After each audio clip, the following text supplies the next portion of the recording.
মাছ বনোৱা দেৰি হোৱাৰ বাবেই শোণিতপুৰৰ ৰঙাপাৰাৰ মইনাজুলি দয়ালপুৰত সংঘটিত হয় এক ভয়ংকৰ হত্যাকাণ্ড। মইনাজুলি দয়ালপুৰৰ লক্ষীৰাম টুডুৱে বাঁহেৰে প্ৰহাৰ কৰি হত্যা কৰে পত্নী সীতা মুৰ্মুক। নিব পৰা মতে লক্ষীৰাম টুডুৱে ঘৰলৈ মাছ আনি পত্নী সীতা মুৰ্মুক বনাবলৈ দিছিল যদিও মাছখিনি বনোৱাত দেৰি হোৱাৰ বাবেই স্বামী লক্ষীৰাম টুডুৱে বাঁহেৰে প্ৰহাৰ কৰি হত্যা কৰে পত্নী সীতা মুৰ্মুক। মদ খাইছিলোঁ খাই মাত পাতিছে চব্জি বনাব মাছ মাছটো বনালে মদটো খালে টুংটাং হৈ গৈছে সেইকাৰণে খঙতে চব্জি বনাই কাৰণে মাৰিছে মাৰাতে নাছিল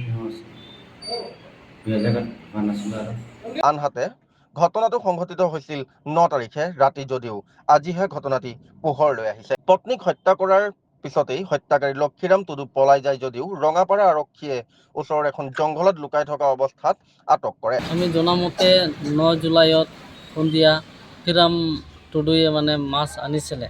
তাৰপাছত সীতা মুৰ্মুটো মোৰ ভণ্টি হয়, তেখেতে বনাবলৈ দিছিলে। তাৰপাছত সন্ধিয়াত এই দেৰিকৈ বনোৱাৰ কাৰণে মাৰিছিলে। তাৰপাছত তাৰ মাক লক্ষীৰাম টুডুৰ মাক আৰু তাৰ ভাই বোৱাৰী এইতে আহি মানা কৰিলে।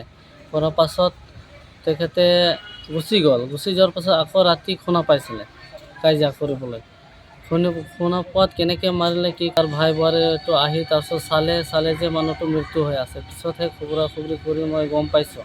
তাতে গাঁৱৰে এজন মানুহ আছিলে, সি মোক খবৰ কৰিলে তোমাৰ ভণ্টিটো মৃত্যু হৈ আছে, মই গৈছিলোঁ তেনেকুৱা ক'লে। আমি যাওঁতে পলাই নাছিলে। তেতিয়া ময়ো খবৰ দিলোঁ, মানুহকেইটাক খবৰ দিয়াৰ পাছত গ'লোঁ, সি পলাই যোৱাৰ পাছত ৰাইজকেইটা জংঘলতহে বিচাৰি পালে।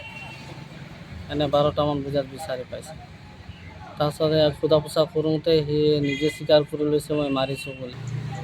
দয়ালপুৰ মইনাজুলি গাঁও থানাত এতিয়া যোৱাকালি বুঢ়ীটোক আনিছে, তাৰপাছত আজি পষ্টমৰ্টম কৰিব লাগিব।